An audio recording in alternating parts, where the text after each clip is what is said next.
Hello friends, I am Nisha Sharma, Associate Professor, Department of English.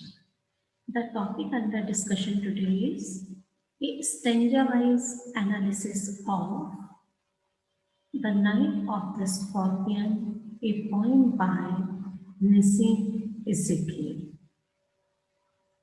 The Night of the Scorpion is an eight-stanza poem, each stanza of which contains between 3 and 18 lines.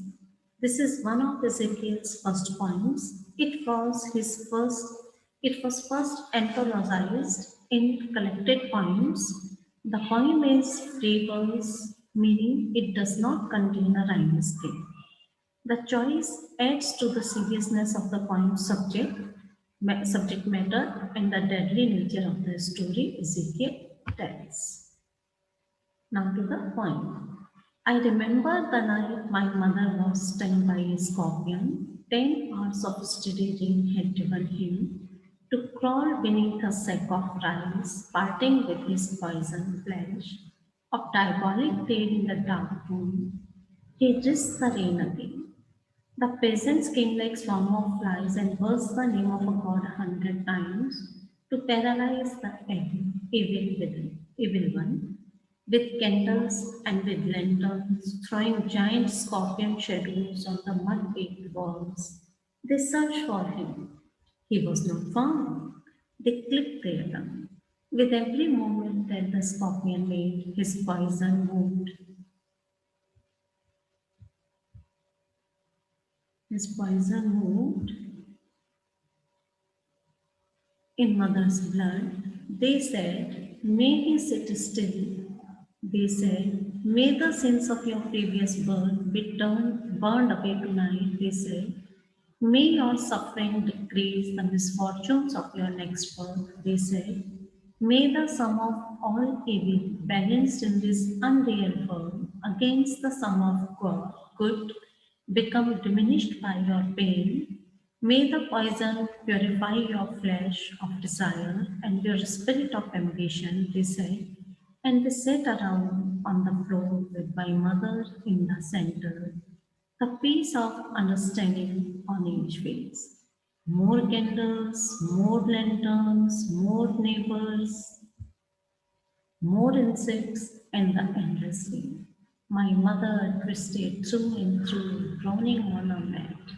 My father, skeptic, rationalist, trying every curse and blessing, powder, mixture, herb, and hybrid. He even poured a little paraffin upon the bitten toe and put a match to it. I watched the flame feeding on my mother. I watched the holy man perform his rites to tame the poison with an incantation. After 20 hours, it lost its sting. My mother always said, thank God, the scorpion picked on me and spared my children. Now, a brief summary, stanza wise. In stanza 1, the poet says that he remembers well that night when her mother was stung by a scorpion. The poet is of the view that the heavy rain, which lasted for 10 hours, made the scorpion crawl beneath the sack of rice. The last phrase shows the poet's sympathy towards the scorpion. In stanza 2, the poet says that after biting his mother with its diabolic, monstrous tail, the scorpion went back to reign outside again. The poet here shows sympathy as well as anger towards the scorpion. He is angry when he talks about its biting and sympathetic when he talks about its going to reign again.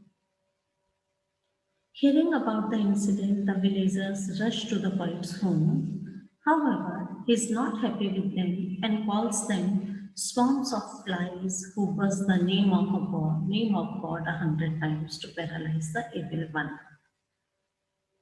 The poet then explains how the villagers search for the scorpion. According to him, the villagers begin searching for the scorpion and their shadows themselves seem to be like a giant scorpion on the mud-baked walls. The villagers begin searching for the scorpion because they believe that the poison spreads across the body with the movement of the scorpion. So, if the latter is stopped and paralyzed, the poison effect can also be controlled. This is a superstition, and Nizam knows that well. This is why he hates the coming of villagers to his home.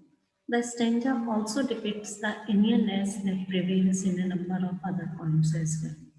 The poet then explains how the villagers search for the scorpion.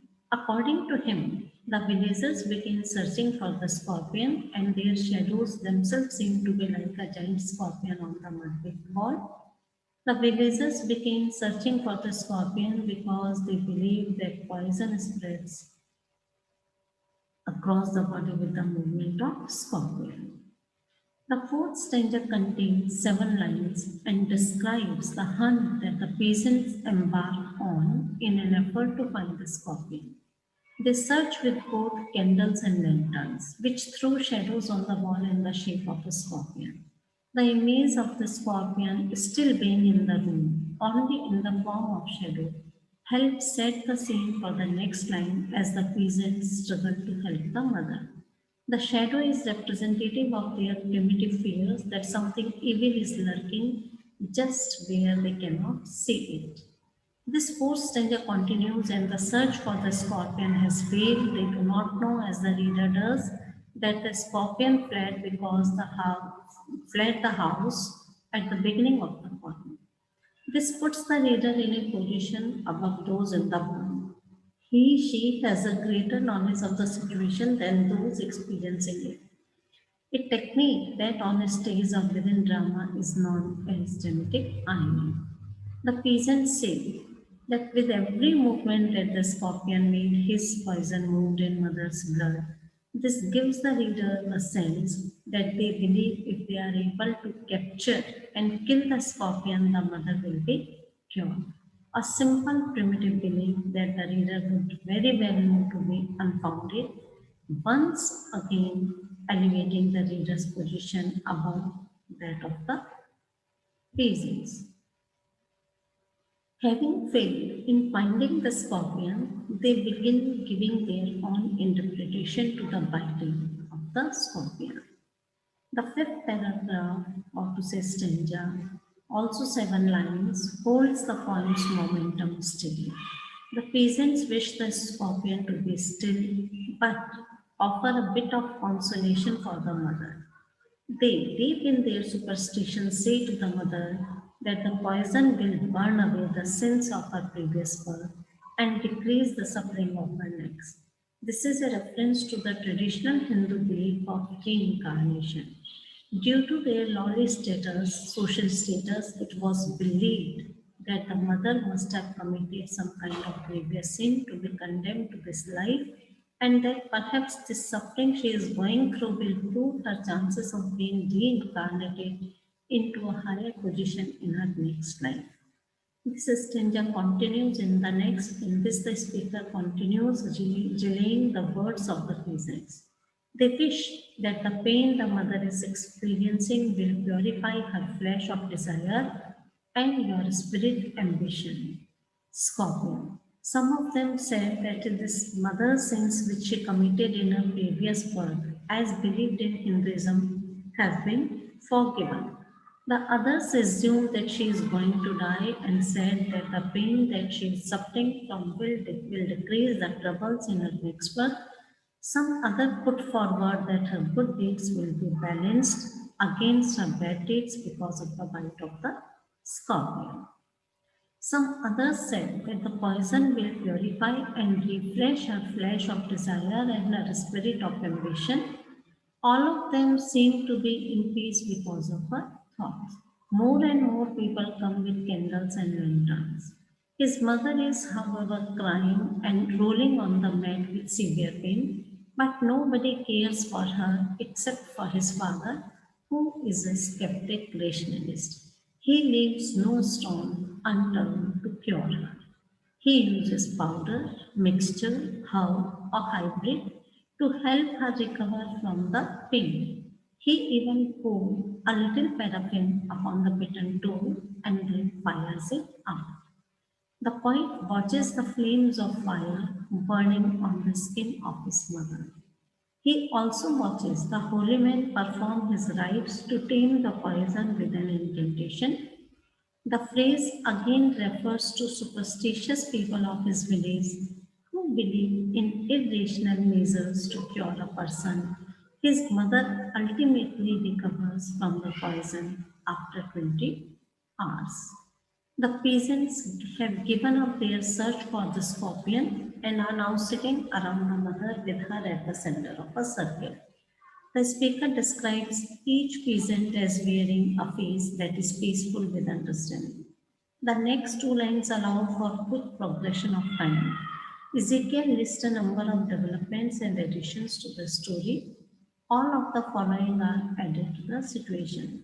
More candle, more lantern, more neighbors, more insect, and the endless rain. The mother is twisting on the floor, groaning into the milk. It can be assumed that quite a large crowd has gathered around the mother, many there to help, and probably some there just to observe. At this point in the story, the father is introduced into the point. He is described as being a very sensible man, rational and skeptic, most likely doubtful of the beliefs of the peasants at this moment, though he is desperate. Ezekiel's speaker describes his father as trying every curse and blessing, powder, mixture, herb, and hybrid. His father has forgotten his reason and is trying everything he can think of in an effort to save his life. While the reader may have felt some distance from the characters at this point, the father's desperation feels real and acute. A man, hopeful beyond reason that a curse or blessing will save his body. He even goes so far as to burn paraffin on her tomb. The speaker watches the flame it creates, feeding on his mother. Just as the poison is moving through her body, so is the flame consuming her skin. The reader is then informed that all of this has been going on 20 hours. A truly painful and horrific. The last line is quite emotional and heart-touching. It reflects the motherhood of a lady. The poet says that after recovering from the poison, his mother's words were, "Thank God the scorpion picked on me and spared my children." Even in such condition, his mother remains more concerned about the safety and health of her children. Throughout this point, a number of different remedies are tried in an attempt to save the mother. From what the reader can infer, none of them help. Some of these practices will surely seem absurd to a modern reader. These references to older medicinal practices puts distance between the reader and the speaker, especially in the final line of the seventh stanza, in which a holy man performs his rites to tame the poison with an incantation. After this distance is in place, Ezekiel swiftly breaks down the barrier to show how truly similar the reader is, no matter where she is from, to the characters in the poem. They are all human and are united by the final stanza. My mother only said, "Thank God the scorpion picked on me and spared my children." While once again the scorpion is spoken about as if it chose to kill the mother. The mother's dedication and pure love for her children breaches the gap between the characters in the poem and any reader. All can empathize with the love felt for a child, mother, or father. This woman, although distant, living in different time and place, is just as human and real as anyone reading the poem. Thank you.